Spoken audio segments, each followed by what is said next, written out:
There's a number quietly deciding the future of your financial life, a number you didn't choose, can't negotiate with, and barely understand, a number that claims to protect you but actually monitors you. What nobody tells you is that this score was never built to keep you safe. It was built to keep you predictable. People believe the credit score measures responsibility, that it rewards discipline and punishes recklessness. But the truth is simpler and darker. Your score measures how well you play the debt game, not how healthy your finances are, not how secure your life is, just how profitable you are to someone else. And by the time you realize that, you're already inside the machine. You're told that a low score means trouble, higher interest rates, fewer opportunities, more barriers, so you obey, you follow the rules, you use credit the right way. And without noticing, you begin shaping your financial life around a number that wasn't designed for you at all. By the end of this video, you'll understand exactly why the score controls you so effectively, why the wealthy don't depend on it, and why breaking the illusion of the credit score changes the entire way you interact with money. But first, you need to see how the trap works. Most people feel it the first time they miss a payment, that cold punch in the stomach, that fear that a single slip can haunt them for years. A simple mistake transforms into a shadow following you everywhere. Renting, buying a car, applying for a job, even trying to open a new phone plan. But that fear isn't an accident. It's the foundation of the entire system. The idea of the credit score didn't appear to help consumers make better decisions. It was built to help lenders decide who to profit from. It began as a tool, not for fairness, but for risk extraction. Banks wanted a way to predict which borrowers would reliably keep paying interest. And what began as a lender's shortcut slowly became a societal ranking system. Before credit scoring, financial decisions were based on personal relationships, interviews, collateral, and long-term reputation. Now they're based on an algorithm that reduces your entire life to a 3-digit code. You become a statistical product, not a person. Here's the irony.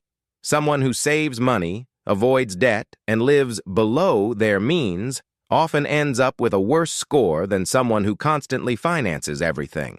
Because the system doesn't reward stability, it rewards activity, debt activity. Imagine two people. One buys everything in cash, keeps an emergency fund, and hates owing money. The other uses credit cards for every purchase, carries a balance occasionally, and pays interest from time to time. Guess which one the system considers healthy? Not the saver. The borrower, the person actively generating interest, is the hero of the credit score world. The score isn't measuring responsibility, it's measuring compliance. And this mismatch is where the trap reveals its first layer. Most people don't question it, they just keep playing. But the deeper you go, the stranger the rules get. If you live within your means, never borrow, and always pay cash, the system punishes you. Not directly, not visibly, but it slowly categorizes you as a credit ghost, someone who doesn't provide enough data to be predictable. And in the world of finance, unpredictable means unprofitable. The score is like a loyalty card for debt. If you don't make purchases with it, you don't earn points. You could spend 20 years budgeting perfectly, then decide you want to buy a home. And the bank will look at you as if you've been irresponsible, because you avoided debt. In any rational world, low debt equals low risk, but in the credit world, low debt equals low data, and low data equals higher interest rates. Over years, this teaches the population a strange form of obedience. Use debt regularly, or be punished. People who don't want credit cards end up getting one just to build a score. People who don't need loans take small ones just to add credit history. People who fear debt are told to embrace it anyway. Eventually, the credit score stops being an indicator and becomes an influence, a trainer, a behavioral guide, a system that rewards the kind of behavior banks want you to have. And once you internalize that belief, you're not just a consumer, you're a managed asset. But this is only the first shape of the trap, because once you start using debt to improve your score, you're exposed to the most profitable element of the entire system: interest. Interest is the quiet engine behind the credit score. It's the reason the system exists. You've heard people say that interest is the price of borrowing money, but that's not exactly true. Interest is the price of risk for the lender, which means your score determines how much financial punishment you receive. A low score doesn't just mean you're risky. It means we can charge you more. Take two people buying the same car. Same model, same year, same dealer. The first person has a high score and gets a 4% interest rate. The second has a lower score and gets a 12% rate. Over 5 years, the difference can be thousands of dollars. Same car, same cost. Completely different financial lives. This small difference compounds relentlessly across mortgages, auto loans, personal loans, student loans, and credit cards. A slightly lower score can drain a person's wealth for decades. It can decide whether a family builds equity or drowns in payments, whether someone retires with money or retires with debt. It's a cascade effect, and it has nothing to do with who's hardworking or responsible. It's a system calibrated to maximize returns based on fear, mistakes, and unpredictability. And here's the darker piece. The system profits the most from people who make just enough payments to stay afloat while still carrying balances. If you pay on time, but never pay off the full amount, you are the dream client. This is where the gap between socioeconomic classes quietly widens. Wealthier people use credit strategically. Poorer people end up financing their entire lives at higher rates. The score becomes a multiplier of inequality. A tiny numeric difference becomes a chasm over years. And the worst part? The penalties are invisible. Nobody shows you the full cost of a low score. You discover it slowly through higher bills, stricter terms, and financial ceilings you can't quite see but always feel. But interest isn't the system's only pressure point. There's another mechanism that keeps people trapped. The illusion that the system rewards freedom when, in reality, it rewards dependence. The credit score doesn't care if you're broke. It cares if you're predictable. That's why the system prefers someone who has debt and pays it off slowly over someone who has no debt at all. Debt becomes a kind of leash. Algorithms are calibrated to reward people who revolve balances, who use credit limits consistently, and who show patterns of long-term borrowing. If you break free, if you pay off your cards and close accounts, the system punishes you with a score drop. Even though what you did was financially smart, the algorithm interprets it as reducing your credit mix and erasing valuable data. Imagine the absurdity. Freeing yourself from debt can make you look less responsible to the system designed to evaluate your responsibility. This is why lenders love long-term borrowers.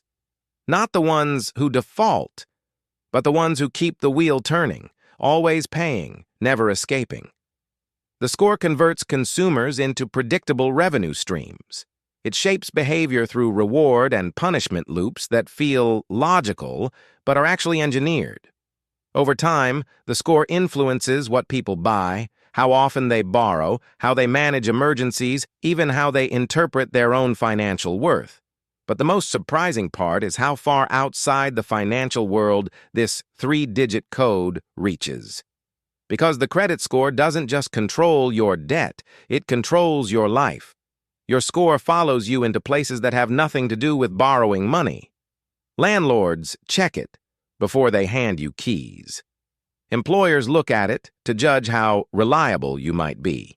Insurance companies use it to set premiums. Utilities use it to decide whether you need to pay a deposit. A low score becomes a silent tattoo. It marks you as someone who must pay more, wait longer, prove themselves harder. This creates a chain reaction. If your score is low, you pay higher insurance premiums. Higher premiums reduce your savings. Reduced savings make emergencies more dangerous. Emergencies force more borrowing. More borrowing increases risk. Higher risk raises interest rates, and higher interest rates keep your score low. A perfect feedback loop. You become classified not as someone who made mistakes, but as someone whose future behavior must be controlled. A low score becomes shorthand for less profitable or less predictable. This is why the score spreads beyond banks. It's a proxy for a deeper question institutions ask. How manageable is this person? But while the average person fights to maintain a decent score, another group plays an entirely different game, one with different rules, different tools, and significantly better outcomes.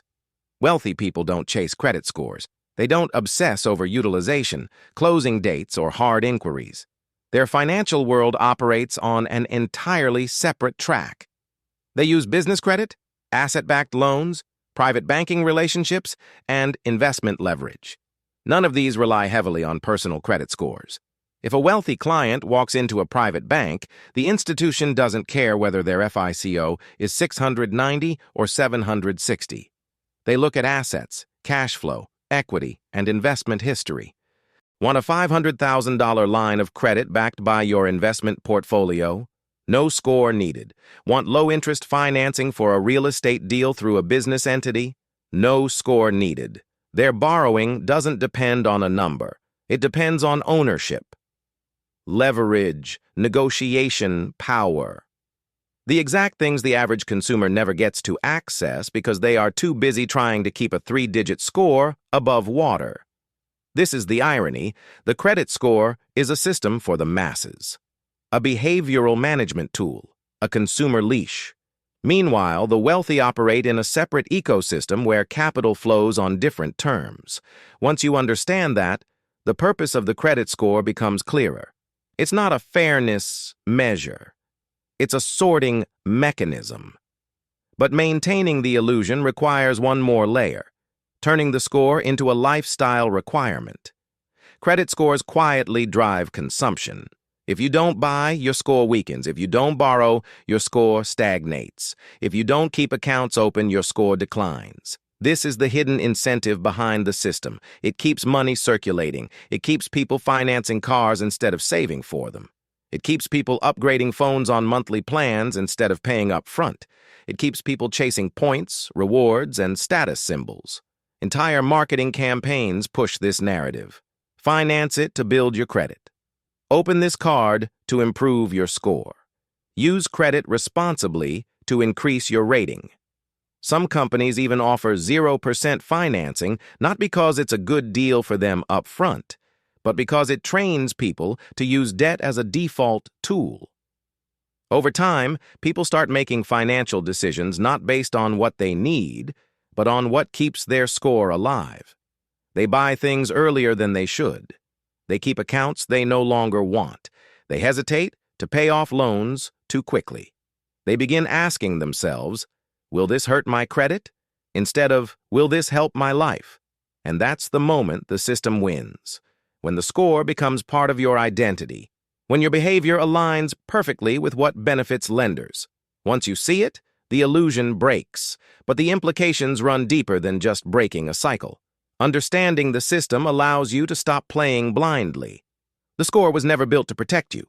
It was built to categorize you, monitor you, and shape you into a reliable participant in a high-interest economy. Most people enter the system without understanding it.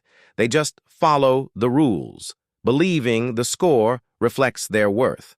But the moment you realize the score is a behavioral algorithm, not a moral judgment, you gain leverage. You stop acting out of fear. You stop trying to impress a number. You start using credit as a tool, not a scoreboard. Knowing how the system works doesn't eliminate it. It doesn't erase the penalties or change the rules, but it changes how you move. It changes what you prioritize. It changes how you interpret financial decisions that used to feel like personal failures. The credit score will continue to shape society, but it doesn't have to shape your identity. The moment you stop trying to look good to the system is the moment you start looking out for yourself. A number can guide your access to credit, but it should never define your value. Use credit intentionally, not obediently. And remember, understanding the game is the first step toward no longer being controlled by it.